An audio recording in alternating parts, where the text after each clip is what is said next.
Good afternoon. It's at least afternoon for me. It is 5:30 p.m. in the lovely state of Texas. Yeah, it's looking like a storytelling kind of day to me, you know what I'm saying? Boy. Right, so today I'm going to be telling a story of spring break. The essence of youth and fun and happiness and getting so drunk that you puke all over your dog. So yeah, I'm gonna tell you this story and then I'm gonna go eat a motherfucking snack. Alright, so it's spring break, right? And I'm like, hey, I'm off school, right? My parents are at work. I can throw a fucking party, like a day party. It's very hot where I live. A lot of people have pools in their backyard. So we have a pool in our backyard, right? And we're out there hanging, right? More and more people start showing up, and so it wasn't like a big party or anything, but I've got maybe like 10 people over. And my little sister also had all of her friends over because she's a theater kid, right? And so she's got all these older friends who are like closer to my age, or some of them are even older than me, and they're over a lot. It's a completely different type of group of people. So I've got some of my friends over, right? I've been in three bands. The first one is the one that I told about the Halloween party.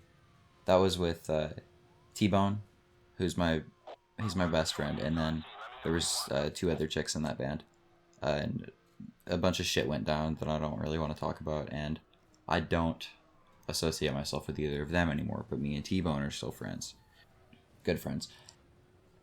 So then months go by, and I'm in another band with T-Bone, and then I've got this other friend. We can call her Quiggles. Me and her and L Dog, we was all in a band together, and so we were all over there at my house. Me, T-Bone, Quiggles, L Dog, and my lovely, lovely girlfriend, who never really got drunk or ever smoked weed or anything before like her and I started dating, and she started hanging out with me and my friends. Yeah, so it was spring break, and she wanted to have a lot of fun, so she actually smoked weed for the first time on that. Loved it. We all had a blast. It was a lot of fun. I'm pretty sure this was actually after that, but yeah, we were just hanging out at my house, and she was gonna get drug tested for school, so she didn't want to smoke again. We all smoked, and got really drunk. I don't think we got our own alcohol that time. I'm pretty sure we just raided the liquor cabinet. Yeah, so we raided my parents' liquor cabinet, and we all got really drunk, and I don't know. I mean, it was a lot of fun, but here's the thing. My girlfriend, having only drank a couple times, didn't know that it would affect things whenever she decided not to eat anything and then do a bunch of shots and have a bunch of mixed drinks and drink a bunch of tequila.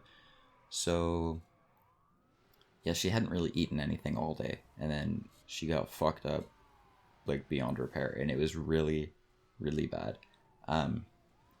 Because I couldn't even leave her alone for like 5 seconds, or she would go fucking run off and do some shit, and I wanted to make sure she didn't, I don't know, jump into the pool and drown or something. I was trying to get her to snap out of it because she was just fucking not herself. Like, she was vertical as fuck.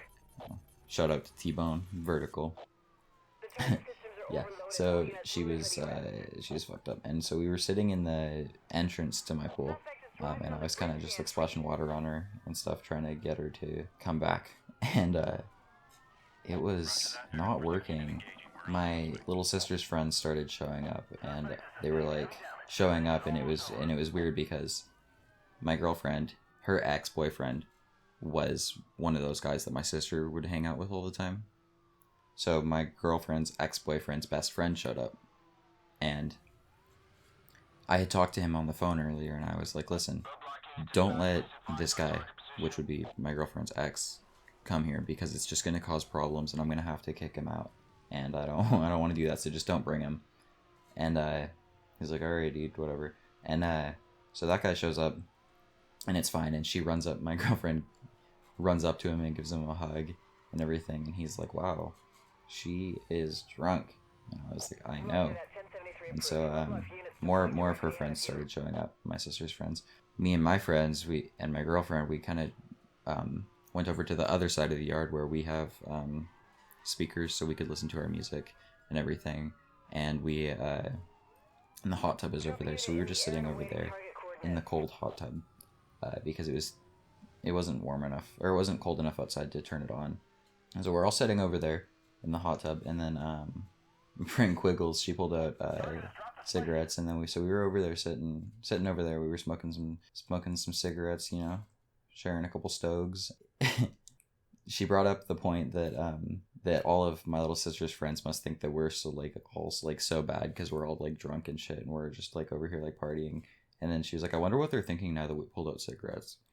And I thought that was really funny too. But yeah, we were sitting over there in the hot tub, and my girlfriend actually dropped a lit cigarette into the hot tub, and I was like, okay, you're done. No more smoking anything, and no more drinking anything but water for you. So the next couple hours go by, and my girlfriend's still drunk as shit, and we kind of just decide to all go inside because we've had enough of being out in the sun. So we're hanging out in my room. I was laying down on the bed. I mean, honestly, okay, I was a little bit crossfaded. Everybody was either high, drunk, or both, and so we're all just hanging out. And I was laying down on my bed, on my stomach, and they started drawing on my back. Quiggles and my girlfriend. They drew some weird things, and just by the things that my girlfriend drew, you could tell that she was drunk because she would never do those things if she was sober. She kind of turned into like a 10-year-old, and it was kind of funny, but I did have to kind of babysit her. And I was like, okay, I'm sure she's good now, right? So I kind of stopped paying as close of attention to her, and so I'm laying on my back, and I'm hanging out with Quiggles, and we're just having a discussion. And my girlfriend left the room. And then my friend T-Bone, he followed her, and I was like, hey, like, can you keep an eye on her or anything? Like, I think she's good, but still just keep an eye on her. He was like, yeah. And then so I actually got really mad at him for this, but apparently he let her go downstairs and get more alcohol. And I was like, what the fuck? Like, it's not okay to do that because it's not like it's my booze, like, and we all just have free reign over it. It's like, it's my parents, and we can't just take all of it. They're okay with it for the most part as long as I just like ask, you know.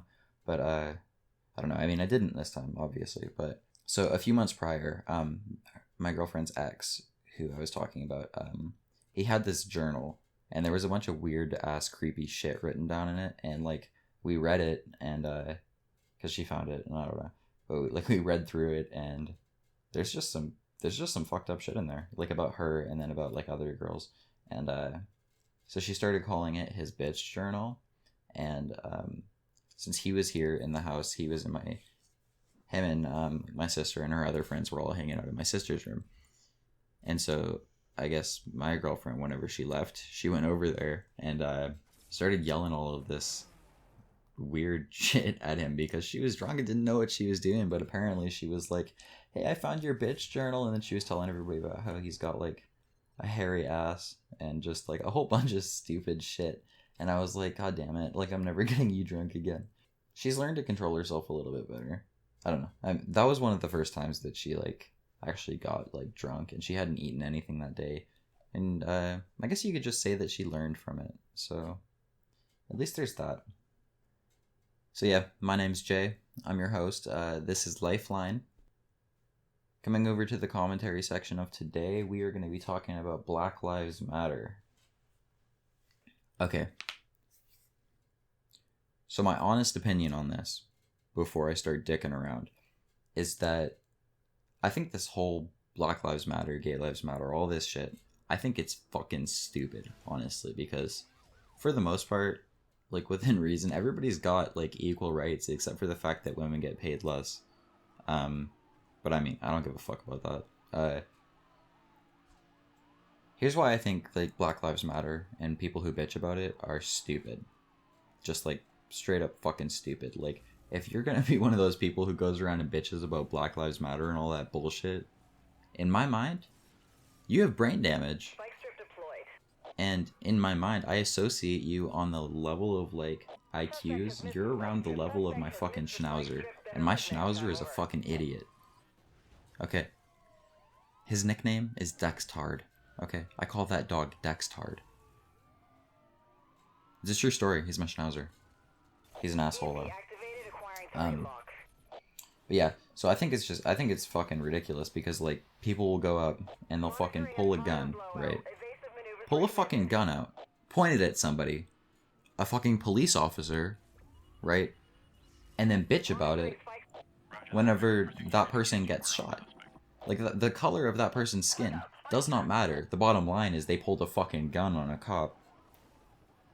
So, like, obviously they're gonna get shot in the fucking face, right? I mean, fuck. Like, how fucking stupid do you have to be to say that that is based on this person's skin color? And not just the fact that they pulled a fucking gun on a police officer. It's like, if your life is being threatened, then you're gonna fucking defend yourself, right? Like, I just don't get it. I cannot comprehend the fucking level of stupidity of these people who are gonna go and be like, oh, well, this happened because I'm black, and my life apparently means less because I'm black. It's like, no, it fucking doesn't. Like, the only thing that's being taken into account here is the fact that you were a fucking idiot and you were doing some stupid ass shit. And shit, I'd say that's racist of you to say that it's because you're black, because that's kind of like saying that you only did those things because you're black. So you're the one saying that black people are the only ones who do that shit. Like, fuck. All black people are murderers and fucking robbers and shit. Like, nobody really actually fucking thinks that. I don't really know where I was going with that, but like, for real, there's not much else to say on this except for like that it's just fucking ridiculous if you're gonna go and like pull a gun on somebody and then complain when you get fucking shot. Like, you fucking pulled a gun on somebody.